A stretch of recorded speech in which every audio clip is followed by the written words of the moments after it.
Hi, my name's Patrick and I'm the founder of Sonopolis Academy, where our mission is to help you get the best TOEFL score possible. In this video, we are going to present to you a practice test for the TOEFL speaking section. When we wrote the practice test, we used actual topics and terminologies that are associated with those topics, so that it matches the difficulty level of the actual exam. I know some of you think that the speaking section is the most difficult part of this test, but I can reassure you with enough practice and strategic preparation, anyone can get the score that they want. And that's why Sonopolis is here, to provide you instruction, feedback, and practice so that you can get the dream score. Lastly, if you appreciate our content and would like more, please like, subscribe, and turn on the bell notification so that you can stay up to date to our latest content. So, without further ado, let's start the practice test and good luck. Speaking section directions. The speaking section of the TOEFL IBT gauges your skill and ability to express yourself in English on a variety of topics. For the new TOEFL, you'll be asked to complete 4 questions. The first question asks you to speak about a familiar topic. You'll be evaluated on your ability to speak clearly and coherently.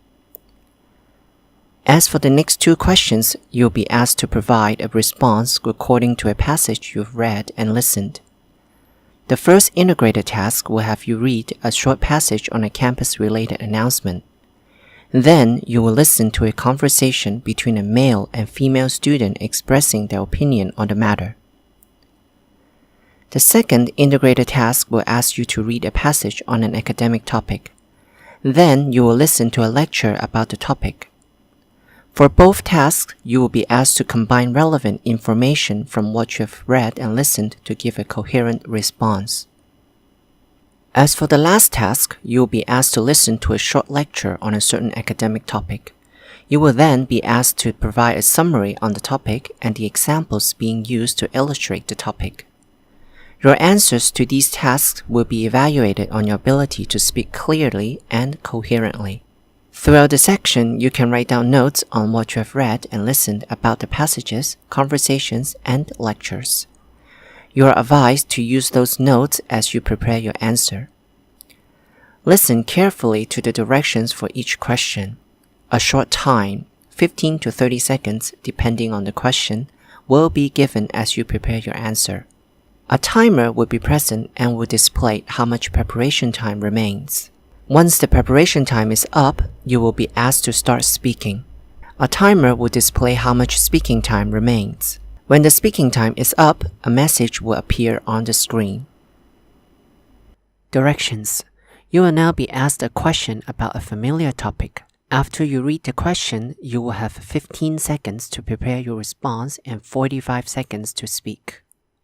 Do you agree or disagree with the following statement? Reducing the hours per week that a student can spend on university jobs can relieve academic stress. Please state your opinion and explain your reasoning. You now have 15 seconds to prepare your response. You may begin after the beep.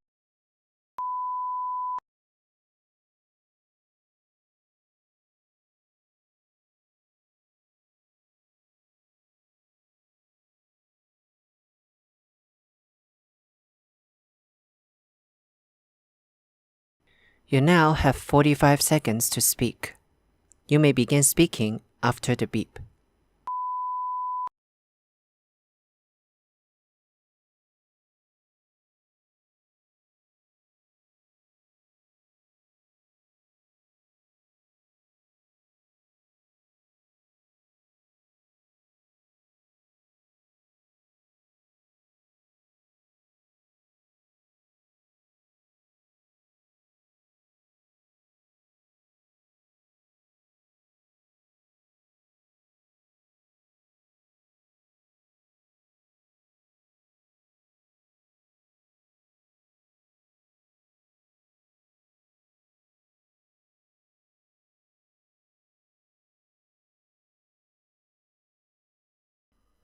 Directions.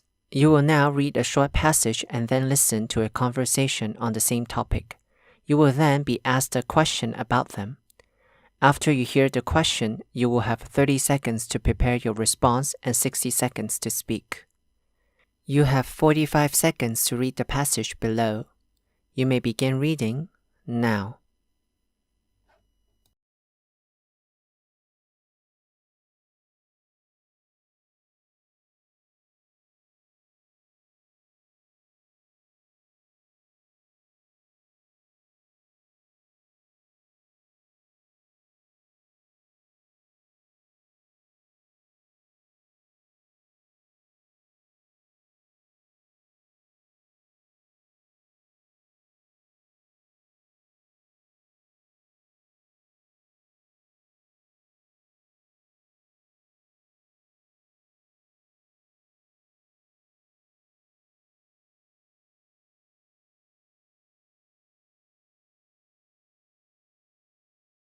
Now, listen to two students discussing the announcement.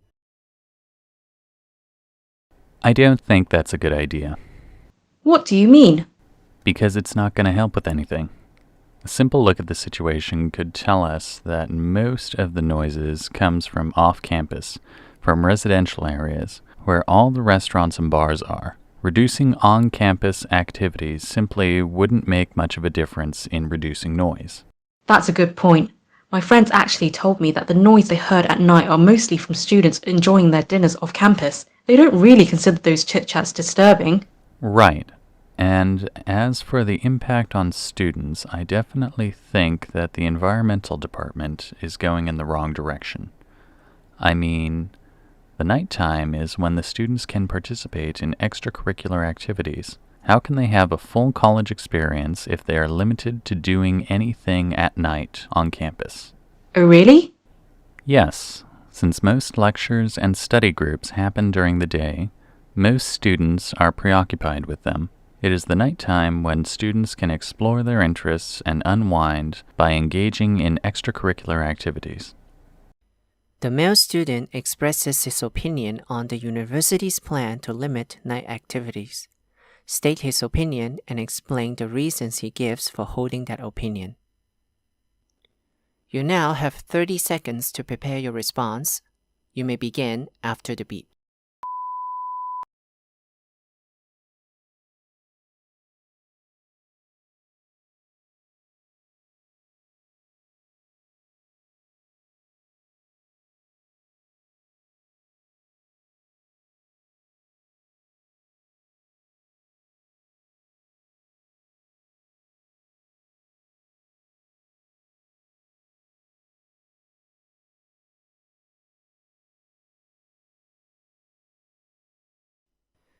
You have 60 seconds to speak. You may speak after the beep.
Directions. You will now read the short passage and then listen to a lecture on the same topic.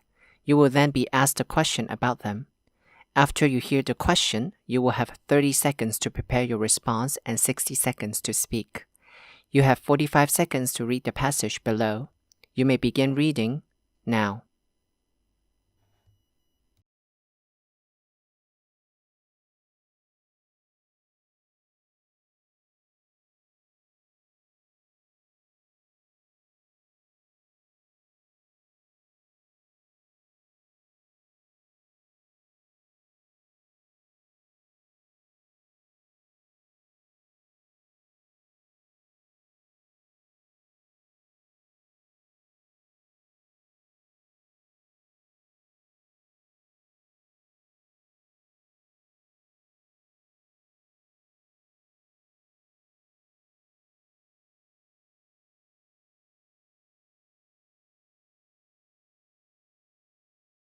Now, listen to part of a talk in a biology class. The professor is discussing plant adaptation.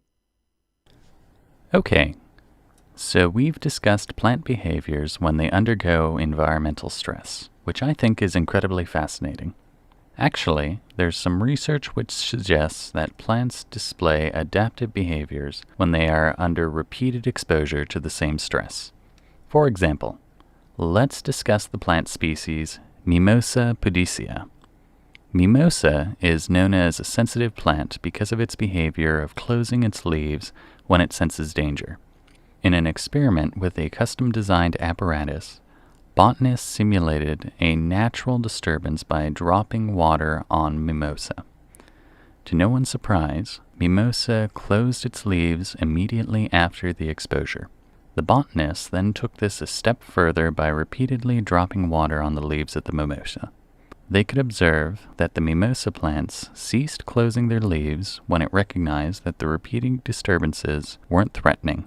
Such display of learned behavior took place rather quickly, which amazed the researchers as the learning speed is comparable to more biologically complex organisms, such as animals. Another amazing adaptation of the mimosa plants is that they are capable of prioritizing internal regulations based on survival needs. In another experiment, the botanists have found that the mimosa plants displayed adaptation to environmental stress even faster when they realized that the stress actually gets in the way of their absorbing nutrients. In that sense, the plants were able to weigh nutrient absorption as a more important regulation over the repeated non-threatening danger. It is important to know that mimosa plants also commit the learned behaviors in both their short and long-term memories. When the plants are left under favorable conditions for almost a month, they are still able to display the same learned behavior of not closing their leaves when they were exposed to the same stimulation, which is beyond amazing. Explain how the examples of the mimosa plants demonstrate the principle of plant adaptation. You now have 30 seconds to prepare your response. You may begin after the beep.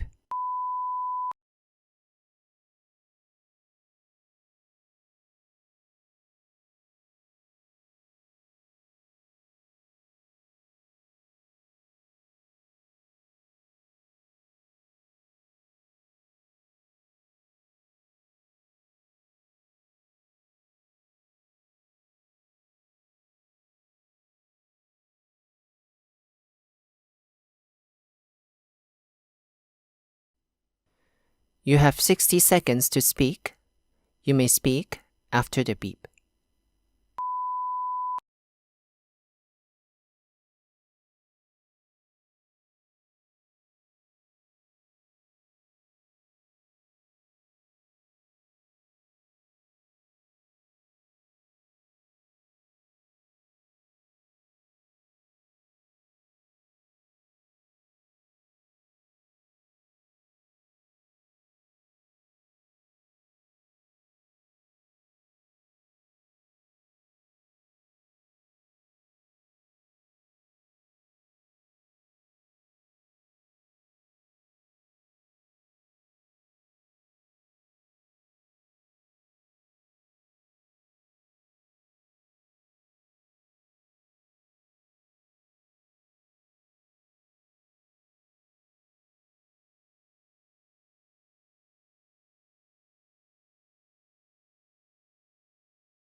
Directions.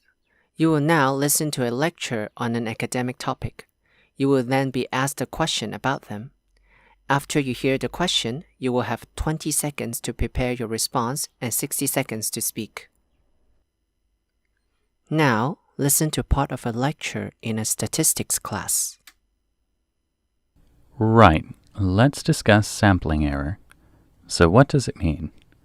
In statistical terms, sampling errors occur when sampling is conducted in a way that is not randomized, or in simpler terms, some members or variables of the sampling population have a higher or lower probability of being selected than others.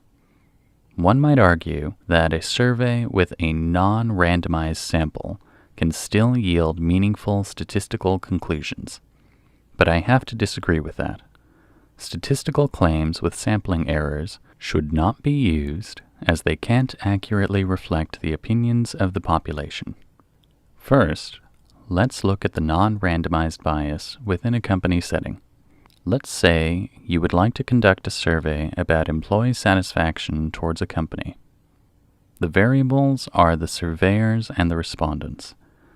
When those variables aren't randomly selected, you might have the boss be a surveyor asking new employees whether they like the company or not. As you could imagine, the employee's response would likely be skewed favorably towards the company. They just don't want to come off as people who complain a lot, and so are more likely to give a favorable response to avoid potential confrontation. Another type of sampling error that would render statistical conclusions inaccurate is the self-selection bias. It happens whenever the sampling population has the control to decide whether to participate in a survey or not. Let's again put this into context within a company setting. If you would want to conduct a survey about working pressure and you allowed employees to voluntarily participate in it, you can expect inaccurate results because those who are likely to take place in the survey would be those who are less stressed about their work. Similarly, those who are busy wouldn't have the time to do the survey. Using points and examples from the lecture, explain the two types of bias presented by the professor. You now have 20 seconds to prepare your response. You may begin preparing after the beep.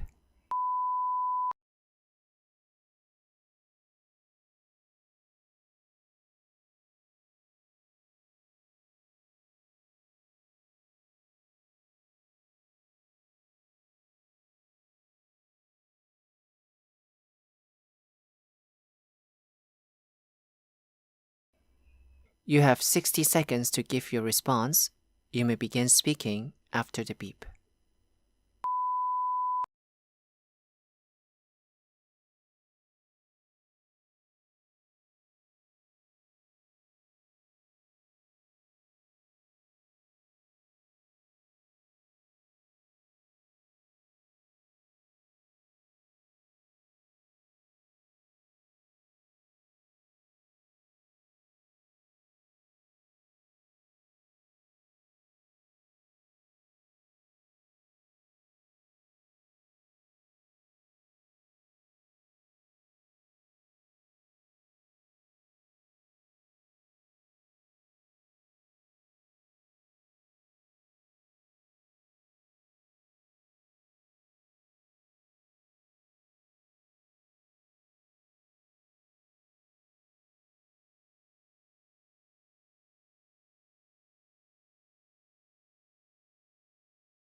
Congratulations on finishing the test.